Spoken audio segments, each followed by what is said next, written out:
오늘 하나님께 영광 돌리는 삶이라고 하는 말씀 제목을 가지고 성도들의 성숙하는 과정에서 꼭 기억해야 될 몇 가지 우리 계속 묵상하는 것 가운데 하나가 하나님께 영광 돌리는 삶이다 라고 말씀을 드리려고 합니다. 여러분, 신앙생활이 뭐라고 생각합니까? 한번 생각해 보세요. 신앙생활이 뭘까요? 우리가 생각하는 신앙생활이라고 하는 것은요, 종교에서 가져오는 경우가 참 많아요. 그래서 교회는요, 종교생활과 신앙생활을 구분할 수 없는 단어들을 가지고 있는 거예요. 여러분, 그 종교생활과 신앙생활을 잘 구분할 수 있어야 되는데요, 그게 쉽지 않아요. 이렇게 물어볼까요? 기독교는 종교일까요? 아닐까요? 많은 사람들이 아니다 라고 그러죠. 세상 사람은 뭐라 그럴까요? 종교다 그래요. 자, 그러면은 우리가 기독교는 종교가 아니다 라고 말할 때 세상 사람은 그럼 뭐냐 라고 묻겠죠. 기독교는 뭐예요? 기독교는 신앙이다 그러죠. 또 다른 말로 말하면 기독교는 생명이다 이렇게 말해요. 그런데 세상 사람들은 그 말을 이해를 못해요, 사실. 기독교에서 말하는 종교를요, 조금 더 쉽게 설명해 보면은요, 기독교 안에서 이야기하는 종교와 신앙을 이렇게 구분합니다. 종교는 사람이 삶의 모든 정황에서 두려움이 생겼을 때 그 두려움을 벗어나기 위해서 의지하려고 만들어내온 그러한 의지의 대상에 대한 숭배 행위, 이렇게 말하면 됩니다. 그러니까 누가 만든 거예요? 종교는 사람이 만든 거예요. 그래서 세상 사람들은 그냥 일반 이렇게 숭배 대상을 존경하고 공경하고 예배하면 그걸 갖다 종교라고 말하지만, 기독교 안에서는 이렇게 사람이 만들어낸 종교와 하나님이 주신 그 종교를 구분하면서 하나님이 주신 그 종교를 신앙이다 이렇게 말하고 있는 거예요. 역사 속에서 보면은요, 제사장이나 군왕들이 백성을 다스리는 기관으로 이 종교를 사용을 했어요. 거기에는 마술이 등장했고 기적이 등장했고 능력을 보여주는 일로 말미암아서 백성들의 마음을 휘어잡고 이끌어가는, 요즘 말하면 이제 교주적인 어떤 행위들이 있었던 것을 우리가 볼 수가 있는 거죠. 자, 모두 다 인본주의적인 사람의 생각에 의해서 만들어진 것이라고 정리하면 됩니다. 자, 그런데 기독교와 형태가 비슷한 게 너무 많아요.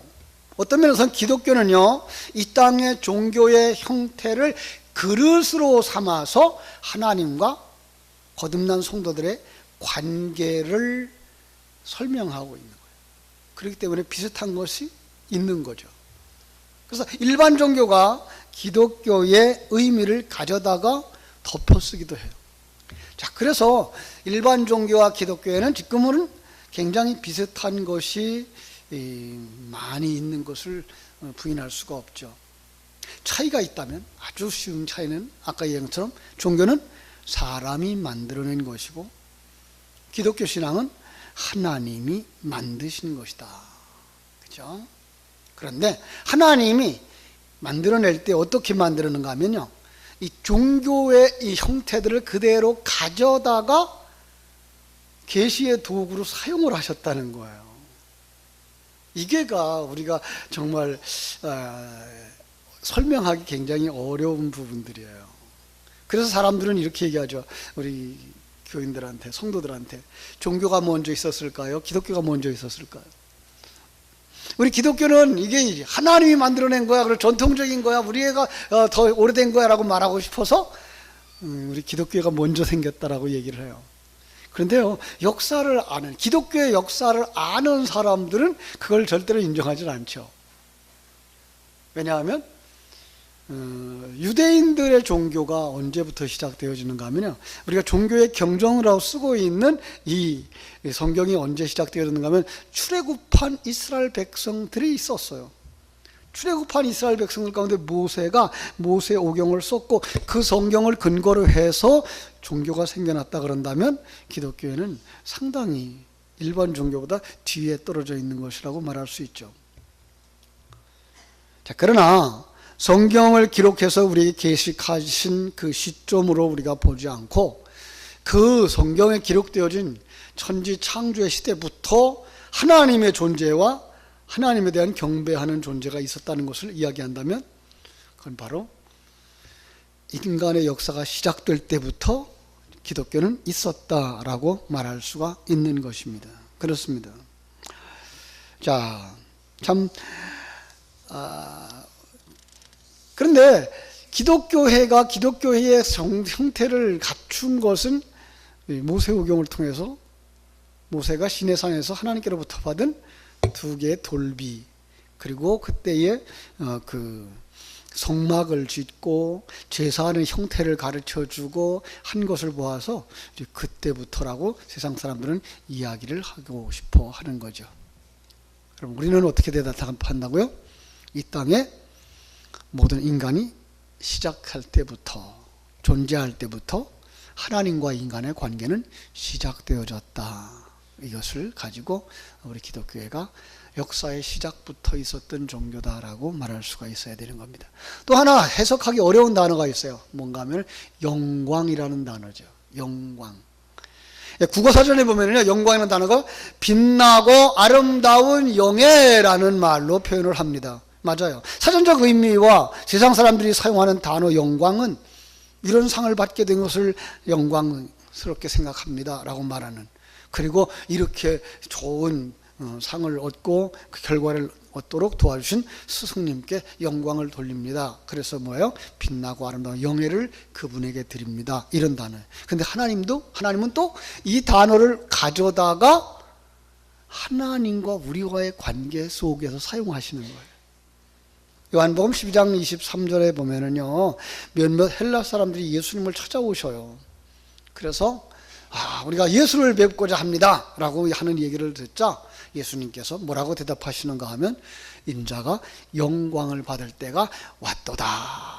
그리고 이렇게 말씀하셔요. 24절에서 내가 진실로 진실로 너에게 이르노니 한 알의 밀이 땅에 떨어져 죽지 아니하면 한 알 그대로 있고 죽으면 많은 열매를 맺느니라. 자, 28절에 가서 아버지여 아버지의 이름으로 영광스럽게 하옵소서. 그러자 하늘에서 소리가 들리죠. 이미 내가 영광스럽게 하였고 또다시 영광스럽게 하리라. 자, 여기에 있는 영광은 뭐예요? 예수님이 십자가 죽을 때가 됐구나. 이 말을 뭐라 그래요? 인자가 영광을 받을 때가 가까웠구나. 이렇게 말씀하시는 거예요. 십자가의 죽으심이 영광이라는 거예요. 자, 그래서 예수님의 삶을 통해서 영광스럽게 하였고 영광스럽게 하리라 라고 말씀하시는 거예요. 여기서는요, 우리가 생각하는 최고의 영광, 그 빛남이 아닌 영적 세계의 어떤 것으로 가장 위대함을 드러내는 단어, 그렇게 표현하면 돼요. 하나님의 그 가장 위대하심을 드러내는 단어가 영광이라는 거죠. 전에 제가 한번 말씀드린 적이 있어요. 그래서 이 영광이라는 단어는 본래 하나님에게 쓰여지는 단어다. 성경에서 말하는 영광은요, 그죠? 하나님만 영광스러운 분이다, 이런 의미가 있는 거죠. 그래서 영광을 가지고 이 본래적 영광, 그리고 유출적 영광, 그리고 반사적 영광, 이렇게 표현을 했죠. 하나가 뭐예요? 본래적 영광, 하나님께 있는 거예요. 태양에만 빛이 있는 것과 같이 하나님께만 있는 게 뭐야? 이게 영광이에요. 하나님의 하나님 되심을 뭐라 그래요? 영광이라는 말로 쓰는 거예요. 유출적이다, 발산적이다 하는 영광은요, 거기서부터 햇빛이 비쳐 내려오는 것처럼 하나님께로부터 그 영광이 우리에게 내려오는 거예요. 그게 뭐예요? 발산적 영광, 유출적 영광. 세 번째로 그걸 갖다가 우리가 다시 하나님의 하나님 되심을 드러낼 때 그걸 반사적 영광이란 말을 쓰는 거죠. 그렇습니다. 여러분, 빛이 없다면 어떻게 될까요? 빛이 없다면 색깔이 있을까요? 없을까요? 색깔이 없어요. 네. 빛이 없으면요, 형태를 알아볼 수 있을까요? 없을까요? 없어요. 참 빛이 있어야만 그 색깔이 있고 아름다움을 볼 수가 있어요. 이렇게 요즘 꽃이 얼마나 아름다운지요. 이렇게 아파트 단지에서 쭉 내려다 보면은 거기에 그냥 하얀 꽃이 얼마나 예쁜지 제가 카메라에 담았어요. 요즘 그 휴대폰들이 너무 좋아가지고요. 근데 그 옆에 보니까 또 빨간 꽃이 피어 있어요. 그것도 이렇게 사진을 찍었는데요. 밤이 되니까요, 안 보여요. 캄캄한 밤, 하얀 것도, 빨간 것도, 파란 것도 아무것도 보이지 않는 거예요. 그런데 거기에 타락한 세상을 그렇게 묘사하고 있는 거예요, 성경은. 거기에 빛이 오시는 거예요. 빛이 누구예요? 요한복음 1장에 말하는 것처럼 예수 그리스도가 오시는 거예요. 예수 그리스도가 그걸 드러내려고 오시는 거예요. 너희들은 어둠이었어, 빛은 이거야 라고 가르쳐 주시기 위해서 오시는 거죠. 그죠? 그러면 우리가 뭘 알아요?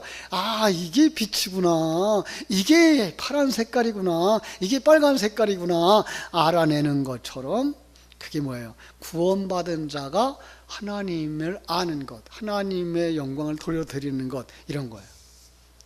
꽁꽁 얼어붙었던 겨울에는요, 아무것도 없는 것 같아요. 나무들이 다 죽어 있는 것 같아요. 그런데 조금 따뜻한 바람이 불고, 그죠? 비가 내리고 따뜻해지자 꽃이 피어나는 거죠. 꽃이 피어나는 것만으로 아름다운 건 아니죠. 꽃이 피었으면 뭐가 돼야 돼요? 열매를 맺어야 되는 거죠. 열매가 아름다운 거예요. 하나님은 꽃으로 끝나는 것을 원하는 게 아니라 그 꽃이 열매되어지기를 원하고 있는 거예요. 그래서 성도들은요, 예수 믿는 그 첫날이 중요한 게 아니라 예수 믿는 사람으로 완성되어지는 그날이 더 큰 소망인 거예요. 그걸 갖다 뭐라 그래요? 그 삶 속에서 하나님이 나를 만들어가는 과정 속에 하나님이 나와 함께 하셔요 라는 말이 바로 반사적 영광이라고 말하는 거예요. 자, 그러면 이제 오늘 설교를 쉽게 이해할 수가 있어요. 성도들이 삶 속에 가장 소중한 게 뭐예요? 하나님께 영광 돌리는 삶. 우리 오래된 어른들은요, 그 주일날 그 예배를 시작하기 전에 소요리 문답 공부를 하신 것들을 기억하실 거예요. 그 첫 번째 질문이 뭐예요? 사람이 죄를 될 목적이 무엇입니까? 뭐라 그랬을까요? 하나님을 영화롭게 하는 것이고 그것을 영원토록 즐거워하는 것이라고 대답을 배웠어요. 그죠? 여기 하나님께 영광 돌리는 삶이 인간 창조의 가장 근본이 되는 거라는 거예요. 이제 얘기했어요. 하나님께로부터 그 하나님만이 하나님 되심이 우리에게 보여질 때 성도들은 그걸 깨달아 아는 자로 뭐예요? 하나님이 하나님 되심을 돌려드리는 것. 이게 뭐예요? 하나님을 영화롭게 하는 것, 하나님께 영광 돌리는 것, 이것을 즐거워하는 삶이 바로 성도들의 삶이다라고 말하는 거예요. 그렇습니다. 하나님은 참 그러지 못한 사람들 속에 오셨어요. 우리는 어둠 가운데 머물 수밖에 없었고요. 그죠? 근데 어두운 자들 속에 하나님이 찾아오셔서 그들 속에서 자기 백성을 불러요. 이사야서 43장 7절에 보면은요, 이렇게 말씀하고 있어요. 내 이름으로 불려지는 모든 자, 곧 내가 내 영광을 위하여 창조한 자를 오게 하라. 그를 내가 지었고 그를 내가 만들었느니라. 누구를 불러오라고요? 내가 내 영광을 위하여 창조한 자라고 말씀하고 있어요. 하나님이 부르시는 자들은 뭐 하기 위해서 불렀다고요? 하나님의 영광을 위하여 창조한 자라고 말씀하시는 거예요. 그들을 부르시는 거예요. 하나님이 부르시지 않으면 하나님 앞에 올 자가 없어요. 아니, 하나님의 생명이 그들 속에 들어가도록 역사하지 않으면 그들은 들을 수가 없어요. 요즘도 이제 우리 마태복음을 가지고서 새벽마다 하나님의 역사에 대해서, 구원의 역사에 대해서 쭉 설명하면서 하나님이 얼마나 아름다우시고 얼마나 능력 있는가 보여주면 곧바로 등장하는 게 뭐예요? 이 병자들이에요. 왜 그러죠? 자, 봐라, 이게 너의 모습이야. 거기서부터 너희를 구원하시려고 하는 게 하나님의 뜻인 거야. 하나님의 생명이 들어오지 않으면 우리는 소경이고, 하나님의 생명이 들어오지 않으면 우리는 귀머거리고, 하나님의 생명이 들어오지 않으면 우리는 감각 없는 자고, 죽은 자고 이런 모습인 거죠. 그렇죠? 자, 그런데 우리가 하나님의 그 은혜의 말씀을 듣는 자가 됐다. 뭐예요? 살아난 자가 됐다라는 거예요. 보는 자가 됐다는 거예요. 이제는 느끼는 자들이 되어져야 돼요. 그래서 신앙생활을 잘하는 사람일수록 뭘 느껴요? 하나님의 임재를 느끼는 거예요. 모든 사건 속에서 하나님이 함께 하시는 것을 느끼는 거예요. 아, 이것도 하나님이 도우신 거구나. 예. 아, 이것도 하나님이 함께 하시는 거구나. 여러분, 그 하나님 여러분 떠나신 적이 있어요? 없어요? 없어요. 여러분과 함께 하셔요. 그런데 우리는 감각이 없어서 그분을 함께 계신 분으로 느끼지 못하고 살아간단 말이에요. 참 안타까운 거죠. 그렇죠? 오늘의 본문에 나오는 본문으로 삼은 이 골로새 교회도 그런 교회였어요. 소아시아에 있는 교회, 예, 동서의 그 교통의 그 아주 요충지였어요. 그래서 매우 번창한 도시. 여러분, 세상이 번창하면 좋을 거 있을 것 같으죠? 세상이 번창하면요, 신앙생활 하기는 점점 더 힘들어진다는 사실이에요. 그렇죠? 우상숭배가 아주 심각한 도시. 그런데 그 속에서 놀랍게도 교회가 세워졌어요. 누구들일까요? 복받은 사람들이죠. 여러분, 하나님의 생명을 받았다. 그거보다 더 큰 은혜가 어디 있어요? 더 놀라운 복이 어디 있어요? 근데 우리는 그걸 잘 몰라. 여러분, 이제부터는요, 그걸 한번 깨달았으면 좋겠어요. 아, 나 같은 사람이 하나님을 만나다니. 나 같은 사람이 천국에 갈 수 있는 소망의 사람이 되었다니. 지옥에 갈 수밖에 없는 가련한 불쌍한 형제들을 바라다보면서, 이웃들을 바라다보면서, 정말 나도 저들과 똑같이 살다가 인생이 전부인 줄 알고 살다가 그냥 죽음이 두려워서 벌벌 떨고 살다가 죽어 지옥 갔을 텐데 거기서 내가 하나님의 자녀가 되었으니. 골로새 교회들이, 자, 그 교회에 복음의 꽃 피었다고 말씀하고 있어요. 정말 그들의 아름다움이 많은 사람들에게 알려진 거예요. 그렇죠? 그런데 바울 사도는 이 교회를 향해서 이렇게 얘기를 하고 있는 거예요. 하나님의 영광을 돌리는 삶을 살아라. 오늘 본문이 말씀하고 있는 거예요. 고린도전서 10장 31절 말씀처럼 너희들은 먹든지 마시든지 무엇을 하든지 다 하나님의 영광을 위하여 하라라고 말씀하시는 거예요. 믿습니까? 우리들의 삶이 어떠해야 된다고요? 먹든지 마시든지 무엇을 하든지 다 하나님의 영광을 위하여 하라. 자, 하나님의 영광이 어디까지 내려와 있어요? 여러분 앞에까지 내려왔어요. 그런데 이제 여러분들은 어떻게 돼요?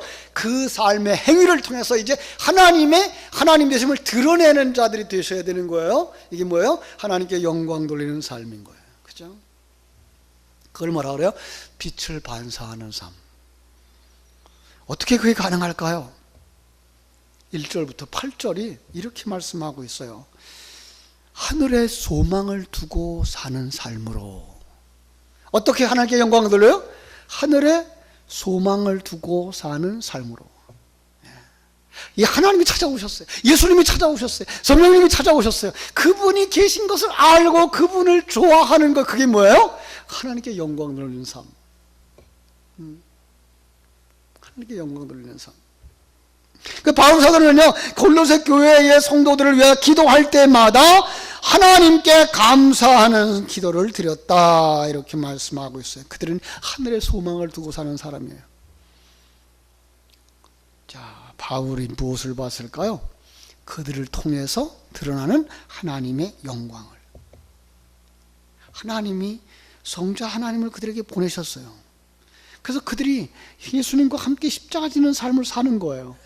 복음이 전파되어지는 걸 본 거예요. 그러면 그걸 본 사람이 어떻게 돼요? 하나님께 영광을 돌리는 거죠. 자, 전도한 사람이, 그죠? 우리가 전도를 했어요. 그런데 그 사람이 정말 예수 믿는 사람이 아름답게 사역이 커가는 거예요. 우리 어떻게 돼요? 하나님 앞에 감사하는 자가 되는 거죠. 그죠? 오늘 바울 사도는 이 4절과 5절에서 그들 속에 뭘 봤다고요? 너희 안에 믿음과, 그죠? 성도에 대한 사랑을, 그리고 하늘에 쌓아둔 소망을 보았다는 거예요. 믿음을 보았고, 그들의 사랑을 보았고, 그들의 소망을 보한 거예요. 누구 속에? 이 골로새 교회 성도들 속에. 오늘 우리 포리교회 성도들 속에 믿음의 선배들이 내려다볼 때 이 교회를 개척하신 목사님이 이 교회에서 자라나는 성도들을 내려다볼 때 포리교회 성도들의 삶 속에서 뭘 보아야 돼? 믿음의 모습을 보고, 그죠? 성도들 간에 서로 사랑하는 모습을 보고, 그리고 천국을 소망하는 그 모습을 볼 때 하나님께 영광 돌리게 될 줄로 믿습니다. 그걸 뭐라 그래요? 아름다운 열매, 이렇게 말하고 있는 거예요. 골로새 교회는요, 예수 그리스도를 믿는 그 믿음 안에서 성도들 간에 사랑으로 넘쳐났고, 그래서 그 골로새 교회가 열매 맺는 교회가 될 수 있었던 거는요, 하늘에 소망을 두는 교회였기 때문이라는 거예요. 여러분, 하늘에 소망을 두는 사람들은요, 이 세상에 소망을 두지 않아요. 이 세상 것 가지고 일희일비하지 아니한단 말이에요. 왜? 하늘나라에 소망을 두고 있기 때문에. 그렇죠? 그들은 복음을 듣고 깨달아 하나님을 알았어요. 하나님의 존재를, 하나님의 나라를. 그래서 그들은 하나님의 나라를 바라보았고 복음의 진리를 삶의 절대적 표준으로 삼았어요. 복음이 들어간 마음밭에 자연스러운 복음의 열매가 맺혀나왔고, 그렇죠? 그 속에서 뭐가 나올까요? 열매가 맺혀지면 감사하는 마음 속에서 헌신이 일어나고, 그 입술로 예수가 그리스도인 것을 증거하게 되어지고, 그 하나님의 말씀이 생명의 양식인 줄 알아서 아멘 아멘으로 받고 순종하는 삶이 나오는 거죠. 물론 천국을 소망하는 사람들이기 때문에 그들의 삶은요, 구별된 삶, 거룩한 삶을 살고요, 깨끗한 삶을 살고요, 빛된 삶을 사는 거죠. 이게 산상수훈에서 하나님의 백성들이 가르쳐주는 그 모습 그대로인 거예요. 너희는 세상의 소금이라고요. 그럼 어떻게 돼요? 소금이 맛을 내야 되죠. 너희는 세상의 빛이라는 거예요. 세상의 빛을 비추는 삶을 살아야 되는 거죠. 그렇죠? 그 사도행전 6장에 나오는 초대교회의 그 집사님들처럼 사람들에게 칭찬 듣는 사람으로 바뀌어지는 거죠. 그렇죠? 골로새 교회를 바라보는 바울의 기도는 바로 그것이었어요. 여러분들 속에 이게 있기를 바랍니다. 9절 한번 읽어보겠습니다. 같이 시작. 이로써 우리도 듣던 날부터 너희를 위하여 기도하기를 그치지 아니하고 구하노니 너희로 하여금 모든 신령한 지혜와 총명에 하나님의 뜻을 아는 것으로 채우게 하시고. 예. 골로새 교인들이 하나님의 뜻을 아는 것으로 채워지기를 원했어요. 여러분, 이건 가장 신앙생활의 기본이 되는 거예요. 하나님의 존재를 알고 자기의 자신의 그 정체성을 알게 되어지면 그때부터 깨달아 알고 싶은 게 뭐예요? 하나님의 뜻을 아는 거예요. 하나님의 계획을 알고 하나님의 일하심을 알고요, 나를 향한 하나님의 그 놀라운 섭리를 아는 거예요. 우리 성도님들이 그 은혜가 있기를 주님의 이름으로 축원합니다. 그러면 그걸 어떻게 해요? 그때부터 하나님의 뜻을 구하는 사람이 되어지는 거죠. 이게 9절부터 10절에서 계속 말씀하고 있는 거예요. 그래서 10절, 주께 합당하게 행하여 범사에 기쁘시게 하고 모든 선한 일에 열매를 맺게 하시며 하나님을 아는 것에서 자라게 하시고.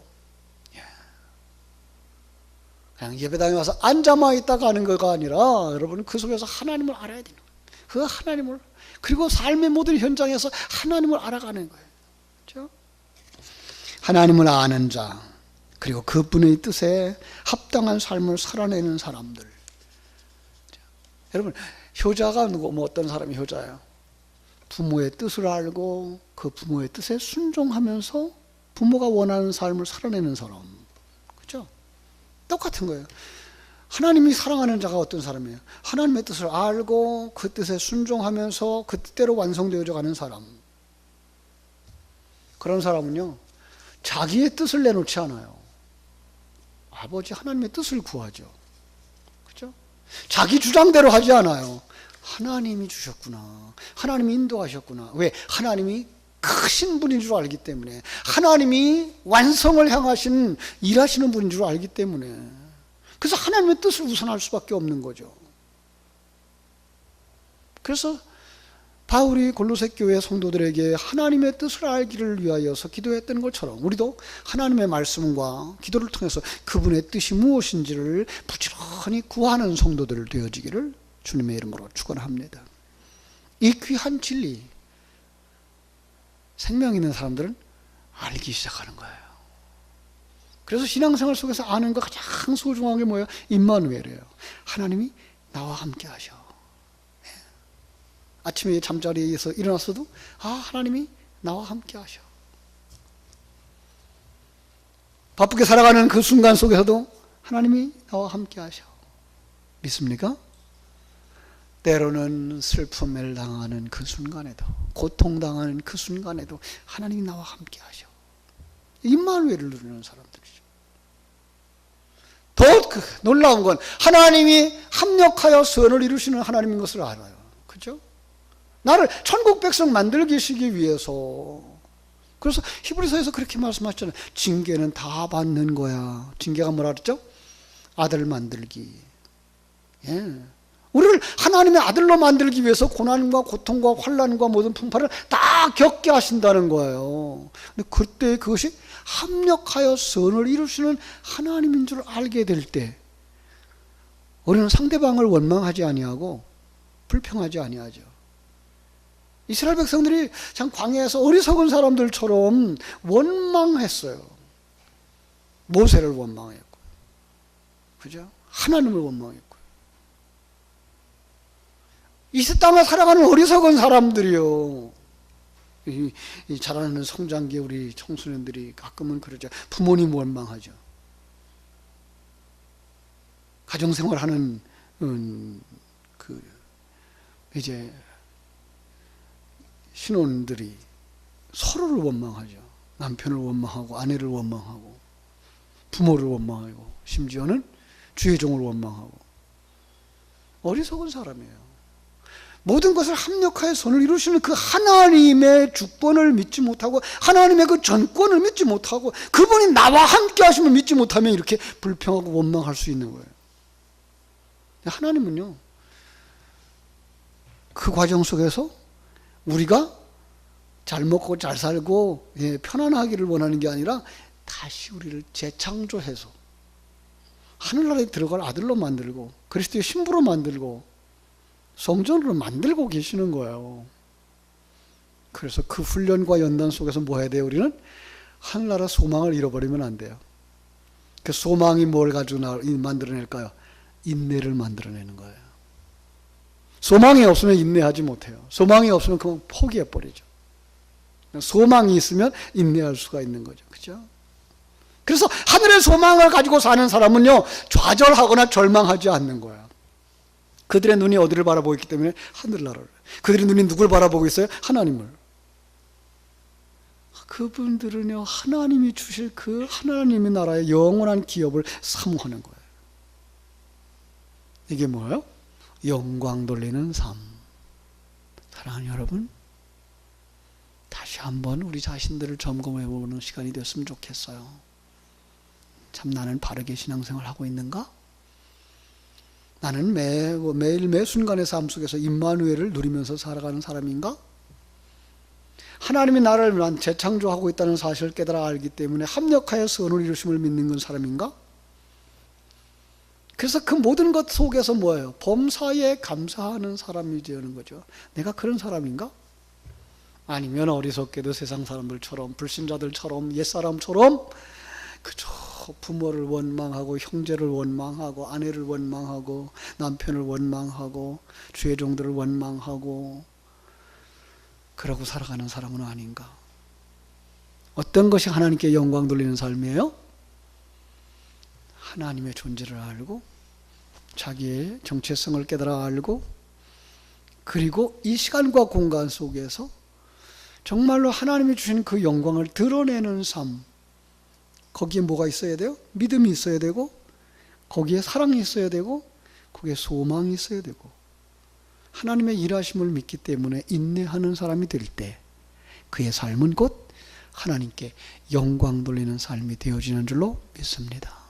여러분 모두의 삶이 이렇게 골로새 교회를 바라다 보면서 바울이 칭찬하고 자랑스러워하고 그리고 권면했던 것처럼 우리의 믿음의 선배들이 우리를 아는 우리를 이렇게 복음을 전해준 그분들이 우리를 바라다 볼 때 우리 속에 그 믿음이 자라남을 바라보고 기뻐하고 우리가 그 소망을 가진 삶을 살아가면서 참으로 평안을 누리고 그리고 합력하여 선을 이루시는 그 하나님의 손길 속에서 감사하며 살아가는 모습을 볼 때 정말 감격하고 하나님께 영광 돌리는 귀한 역사가 일어나게 되기를 주님의 이름으로 축원합니다.